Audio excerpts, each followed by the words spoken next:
From Eagle Scout to Ohio Secretary of State to U.S. Senator, Sherrod Brown, who grew up in Mansfield, says his dedication to service comes from his dad, a small-town doctor, and his mom, a teacher and activist. She was head of the state YWCAs and cared so much about injustice, empowering women, racial injustice, and really kind of brought me along in the 1960s as a high school kid to really look at the world in terms of service. Brown, who also served in the House, is now seeking his second 6-year term in the Senate and recently talked about his priorities at an NAACP meeting. I mean, we're still so far behind, obviously, employment.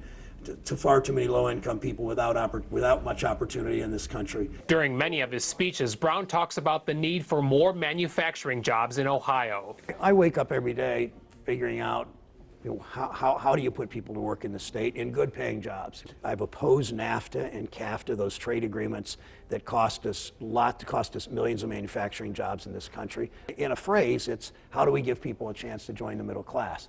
It's always a job. It's always about education and training, and we can do all of those things. The Democrat, who will turn 60 in November, is married to former Plain Dealer columnist Connie Schultz. They each have 2 children from previous marriages. His interests outside of work? 2 things. One is just staying home and reading and hanging around with my family. The other is probably taking my daughters to an Indians game.